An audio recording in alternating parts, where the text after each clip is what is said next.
আমাদের নির্বাচন ব্যবস্থার একটি আমূল পরিবর্তন আনা দরকার এবং সরকার যাতে ক্ষমতায় না থেকে নির্বাচন করে সেরকম একটা ব্যবস্থা করা দরকার। মির্জা ফখরুল ইসলাম আলমগীর আসলে বিএনপির এখন সবচেয়ে বড় নেতা, কারণ তারেক রহমান সাহেব বিদেশে, বেগম খালেদা জিয়া আসলে একটু অসুস্থ, তো উনি এসছেন আপনার কাছে প্রস্তাব নিয়ে, তো সেটি কি খুব স্বাভাবিক? বা মানে এইটা আপনি কিভাবে আমাদেরকে একটু বলবেন? সরি, আমার প্রশ্নটি একটু লম্বা হয়ে গেল, আমি কিভাবে ভদ্রভাবে ব্যাপারটি বলবো আমি বুঝতে পারছিলাম না। জনাব জোনায়েদ সাকি। ধন্যবাদ। দেখুন, আপনাকে ধন্যবাদ, আপনার সহ যারা এই অনুষ্ঠান দেখছেন সবাইকে সালাম এবং শুভেচ্ছা জানাচ্ছি। আমি খুব সংক্ষেপে কথা বলি। প্রথমে একটু আগে 2018 সালের 30শে ডিসেম্বর নিয়ে যে প্রশ্ন আপনি কামাল ভাইকে করেছেন, সেই প্রশ্নের উত্তর ওনার কাছ থেকেই মানুষ পরিষ্কার হয়ে গেছে যে আসলে কি ঘটেছে, বাংলাদেশের রাজনৈতিক বাস্তবতাটা কি।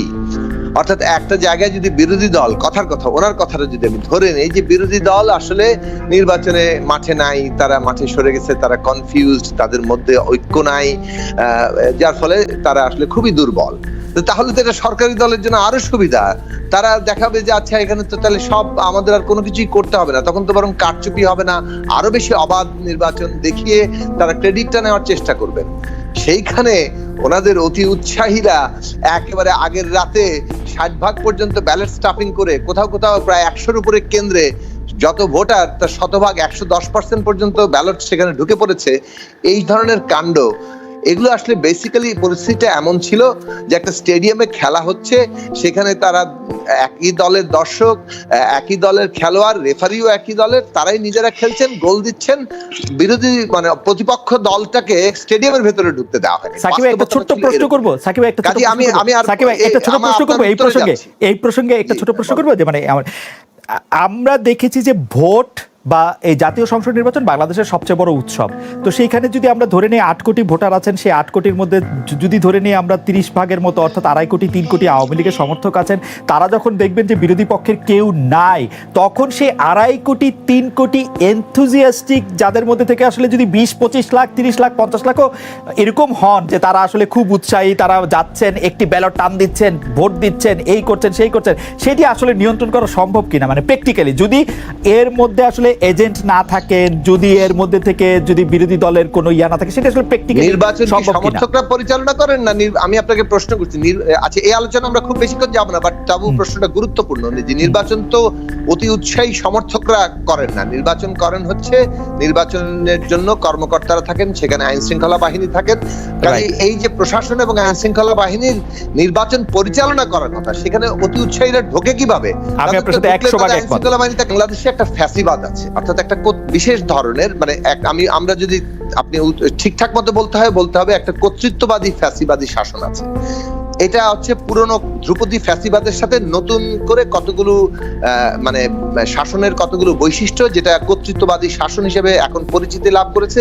এই ধরনের শাসনে জনগণের সমস্ত অধিকার সংকুচিত হয়, তাদের জীবন নাভিশ্বাস ওঠে, তাদের সমস্ত আশাকাঙ্ক্ষা যায় এবং একটা গোষ্ঠীর হাতে সমস্ত ক্ষমতা কেন্দ্রীভূত হয়। ক্ষমতার ছায়া, লুটপাট, দুর্নীতি ভয়াবহ চেহারা নেয়, যেগুলো সব লক্ষণ বাংলাদেশে এখন চূড়ায় উঠেছে।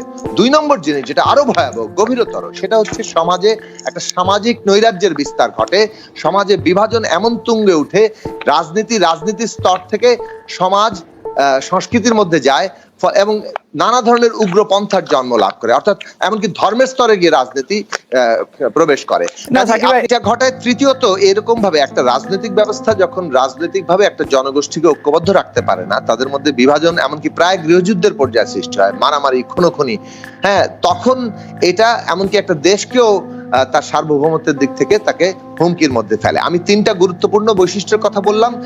এইগুলো যে কোনো একটা ব্যবস্থায় যখন গণতন্ত্র দুর্বল থাকে তখন এগুলোর সম্ভাবনা থাকে, কিন্তু তারপরেও যদি একটা গণতান্ত্রিক নির্বাচন ব্যবস্থা ন্যূনতম ভাবে কার্যকর থাকে, তাহলে এই যে রাজনৈতিক প্রতিদ্বন্দ্বিতা, রাজনীতির পরিসরেই সমাধান ঘটে, কারণ নির্বাচনের মাধ্যমে ক্ষমতা বদলের একটা সুযোগ থাকে।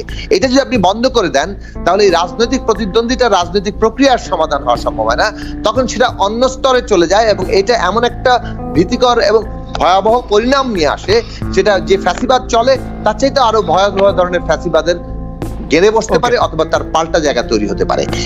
কামাল হোসেন, এইরকম অতি উৎসাহ তো পরের নির্বাচনে আমরা দেখতে পারি, তার ফলে কি এই নির্বাচনগুলি আমরা এইরকমই দেখতে থাকবো?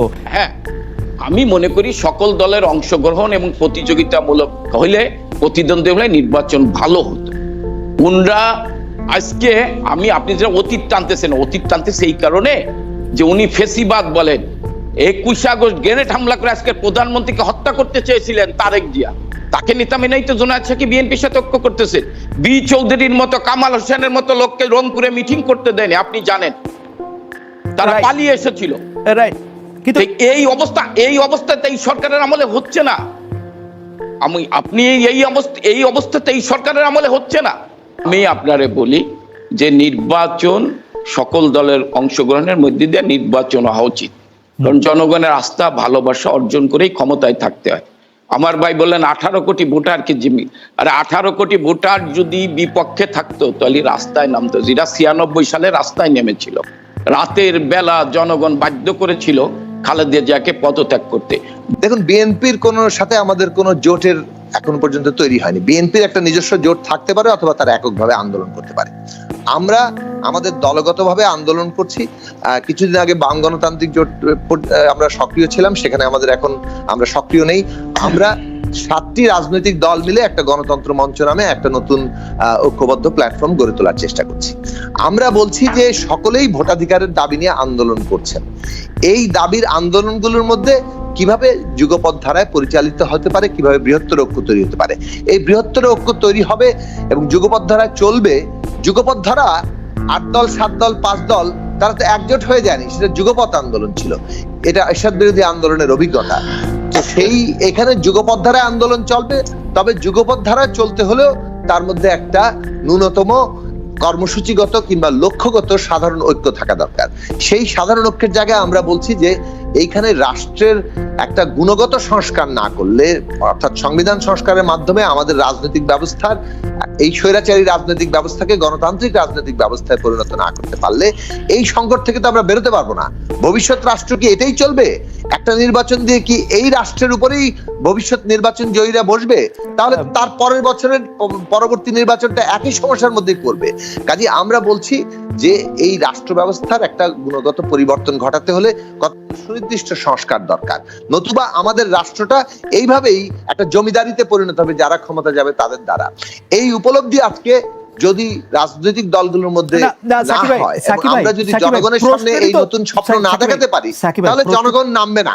তাহলে যে বিএনপি সংবিধানের কতগুলো গুরুত্বপূর্ণ সংস্কার যেগুলো আমরা প্রস্তাব করছি, অন্যান্য দল প্রস্তাব করছে, বিভিন্ন বুদ্ধিজীবীরা প্রস্তাব করছে, এই সমস্ত প্রস্তাবগুলো গুরুত্বের সাথে বিবেচনা করছে এবং তারাও এই জায়গাগুলোতে তাদের অবস্থান নিয়ে আসবে।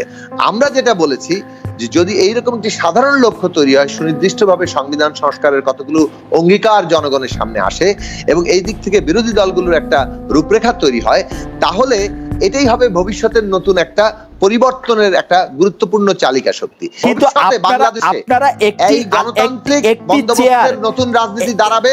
একটি আলাউদ্দিনের চেরাগ একজন দৈত্য বা দানব থেকে আরেকজন দৈত্য দানবের কাছ থেকে আপনি তুলে দেওয়ার জন্য এজেন্ট হিসেবে কাজ করছেন কিনা প্রশ্নটি উঠছে সেখানে। মোটেই না, আমরা গণতান্ত্রিক বন্দোবস্তের কথা দাবি তুলেছি এবং আমরা এটাও বলেছি যে এই গণতান্ত্রিক বন্দোবস্তের ঐক্যমত্যই হচ্ছে যুগপৎ আন্দোলনের শর্ত।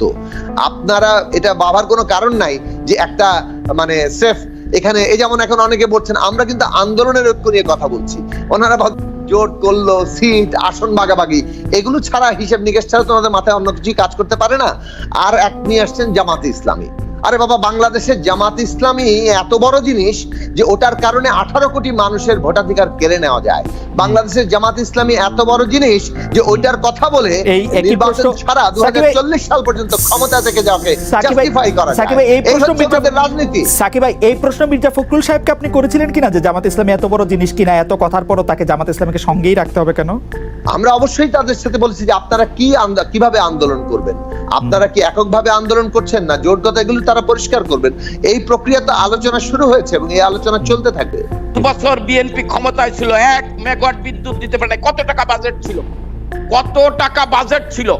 অর্থাৎ 1 মেগাওয়াট বিদ্যুৎ দিতে পারেনি। আমি বলি না এই আমলে দুর্নীতি হয় না, কিন্তু ইত্তেফাকের হেডলাইন তারেক জিয়া 22,000 কোটি টাকা বিদেশে পাচার করেছেন, তারে নেতা মেনে তো আপনি যাচ্ছেন।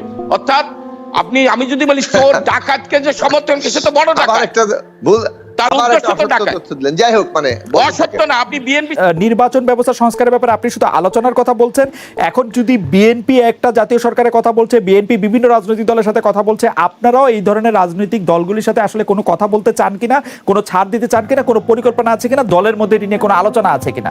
অবশ্যই আমরা গণতন্ত্রকে প্রাতিষ্ঠানিক রূপ দেওয়ার লক্ষ্যে আমরা জোট গঠন করব, সেটা আমাদের নীতি নির্ধারণ করবে, সে আলোচনা করবে। আর ক্ষমতায় যাবে তারা যারা নির্বাচনে দাঁড়াবে এবং জনগণ যাদেরকে ভোট দিবে, সেই ভোটটা যাতে জনগণ দিতে পারে সেই ব্যবস্থাটা আমাদের আগে তৈরি করতে হবে।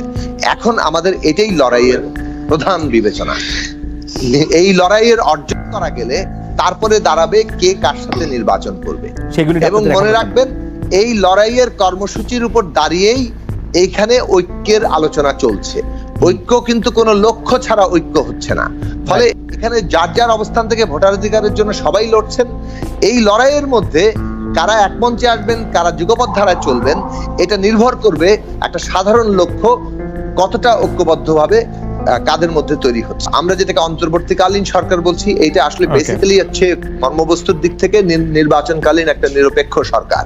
যে নিরপেক্ষ সরকারের অধীনে এই মানে সুষ্ঠু পরিবেশটা তৈরি হবে। রাইট।